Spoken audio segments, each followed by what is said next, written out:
ফুৰিবলৈ যোৱা 3 যুৱকৰ সৈতে ভয়ংকৰ ঘটনা সংঘটিত হৈছে মেঘালয় হত্যা কৰা হৈছে গোৱালপাৰাৰ 3 অসমৰ যুৱকক জীৱন্তে জ্বলাই গাতত পুতি দিয়া হৈছে 3 যুৱকক প্ৰথমে জ্বলাই হত্যা কৰা হ'ল তাৰ পিছত গাতত পুতি দিয়া হৈছে হাত ভৰি বান্ধি জ্বলি ছাই হৈ যোৱা বাহন সহ উদ্ধাৰ কৰা হৈছে যুৱককেইজনৰ মৃতদেহ জ্বলি ছাই হৈ গৈছে সেই বাহন সহ উদ্ধাৰ কৰা হৈছে যুৱককেইজনৰ মৃতদেহ মেঘালয় পূব গাৰু পাহাৰৰ ৱাগাছিত ভয়ংকৰ ঘটনা সংঘটিত হৈছে যুৱককেইজন গোৱালপাৰাৰ দলগুমাৰ জমৰ আলী নুৰ আহমেদ আৰু শাহিদুল ইছলাম বুলি চিনাক্ত কৰা হৈছে ঘটনা সন্দৰ্ভত তদন্ত অব্যাহত ৰাখিছে মেঘালয় আৰক্ষীয়ে অসম আৰক্ষী দুয়োটা সংগঠনে তদন্ত চলাইছে ফৰেনচিকৰ দল উপস্থিত হৈছে ঘটনা কেনেকৈ সংঘটিত হ'ল এতিয়াও জানিব পৰা হোৱা নাই পৰিয়ালৰ লোকে চিনাক্ত কৰিছে 3 যুৱকৰ মৃতদেহ মাত্ৰ এদিন পূৰ্বে মেঘালয় ফুৰিবলৈ গৈছিল শিলং ফুৰিবলৈ গৈছিল এদিন পূৰ্বে শিলং ফুৰিবলৈ গৈ উভতি নাহিল অসমৰ 3 যুৱক তেওঁলোকক নিখংখভাৱে হত্যা কৰি দিয়া হৈছে মেঘালয়ত আৰু এইখনে তেওঁলোকৰ গাড়ী আৰু এই গাতত পুতি থোৱা হৈছে প্ৰথমে সুইফট গাড়ীখন যদি আমি দেখুৱাওঁ সেই গাড়ীখন সহ জ্বলাই দিয়া হৈছে প্ৰথমে হাত ভৰি বন্ধা হ'ল তাৰ পিছত গাড়ীখন জ্বলাই দিয়া হ'ল তাৰ পিছত মৃতদেহকেইটা উলিয়াই গাতত পুতি থোৱা হ'ল কিমান নিখংখভাৱে হত্যা কৰা হৈছে অসমৰ 3 যুৱকক গোৱালপাৰাৰ আছিল 3জন যুৱক অতি ভয়াবহ আৰু নিখংগ ঘটনা সংঘটিত হৈছে অতি ভয়াবহ নিখংগ ঘটনা পৰিয়ালৰ লোকে এই সম্পৰ্কে মন্তব্য কৰিছে যে কেনেদৰে তেওঁলোকক হত্যা কৰা হৈছে কেনেদৰে মৃতদেহ উদ্ধাৰ কৰা হৈছে আৰু যুৱককেইজনৰ আমি ফটো দেখুৱাইছোঁ এইখনে আছে সুইফট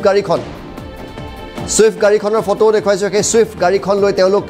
শিলং ফুৰিবলৈ গৈছিল মেঘালয় ফুৰিবলৈ গৈছিল কিন্তু এই সুঠাম 3জন অসমৰ যুৱকক অসমীয়া যুৱকক অতি নিখংগভাৱে হাত ভৰি বান্ধি গাড়ীৰ ভিতৰত সোমোৱাই গাড়ী বাহিৰৰ পৰা লক কৰি জ্বলাই ছাই কৰি দিয়া হ'ল আৰু তাৰ পিছত ছাই হোৱা মৃতদেহসমূহ গাতত পুতি থোৱা হ'ল আৰু বাওঁফালে আপোনালোকে সেই দেখিছে গাতত পুতি থোৱা মৃতদেহসমূহ উলিয়াই ফৰেনচিকৰ দলে তদন্ত আৰম্ভ কৰিছে কিন্তু এই ঘটনাই সকলোকে কপাই গৈছে কাৰণ শিলং ফুৰিবলৈ বহু লোক অসমৰ পৰা যায় অসমীয়া লোকৰ ওপৰত আক্ৰমণৰ ঘটনা শিলঙত এইটোৱে প্ৰথম নহয় এটা গৰমৰ দিন আহি আছে গ্ৰীষ্ম ঋতু আহিছে গতিকে সঘনাই অসমৰ লোক এটা শিলঙলৈ যাব শিলঙৰ টুৰিজিম মেঘালয়ৰ টুৰিজিম অসমৰ পৰা নিৰ্ভৰ কৰে আৰু অসমৰ পৰা যোৱা এই সকল লোকক কেনেদৰে নিখংগভাৱে হত্যা কৰা হৈছে মেঘালয়ত সেয়া চাওক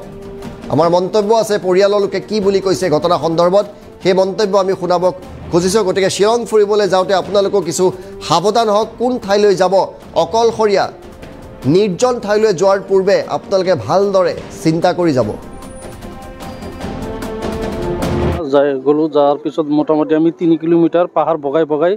গ'লো যাইখান গাড়ীখন জুইত জ্বলি চাৰখাৰ হৈছে আৰু সিহঁতক জীৱনটো জ্বলাই হাত ভৰি বান্ধি হাত বাহঁতৰ এটা হাত কাটি দি গাঁত খান্দি 3জনকে এটা গাঁতত পুতি থৈছে এইখিনি আমি প্ৰত্যক্ষ কৰিলোঁ কিহৰ কাৰণে সিহঁতে অনবৰতে মেঘালয়ত যাই থাকে ব্যৱসায়ী সূত্ৰে এতিয়া কিয় বা মাৰিলে বা কাটিলে আমি এইখিনি এতিয়ালৈকে গম পোৱা নাই আমাৰ মেঘালয়ৰ আৰক্ষী অধীক্ষক মহোদয় আমাৰ অসমৰ মুখ্যমন্ত্ৰী মহোদয় আৰু মেঘালয়ৰ মুখ্যমন্ত্ৰী মহোদয়ৰ ওচৰত আমি বিনম্ৰ অনুৰোধ জনাইছোঁ যাতে ইয়াৰ উচিত তদন্ত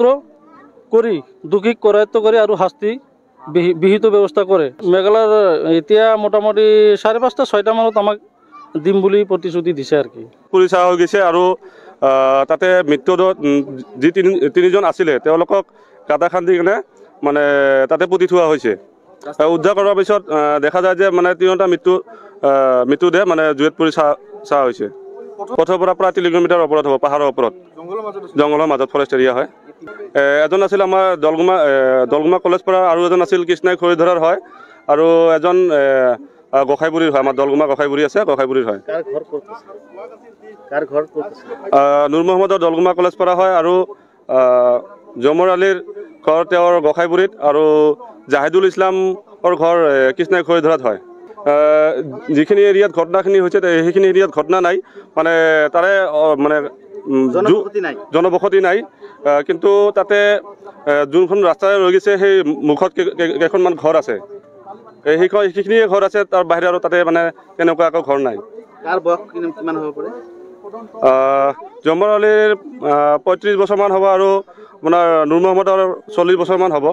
আৰু জাহিদুলৰ 30 মান 26-27 মান হ'ব। তিনিগৰাকী বিবাহিত? তিনিগৰাকী বিবাহিত। নাই তেনেকুৱা খবৰ এতিয়ালৈকে আমি পোৱা নাই। অৰ্ধপুৰা আছিলে। এইটো টোটেলি হত্যাকাণ্ড হয়। আমি ইয়াৰ দ্বাৰা আমাৰ অসম চৰকাৰক আৰু মেঘালয় চৰকাৰক অনুৰোধ জনাওঁ যে অতি সোনকালে দোষীক কাৰায়ত্ব কৰি উচিত শাস্তি দিয়াৰ কাৰণে আমি অনুৰোধ জনাওঁ। এয়া কান্দোনত ভাগি পৰিছে পৰিয়ালৰ লোকসকল।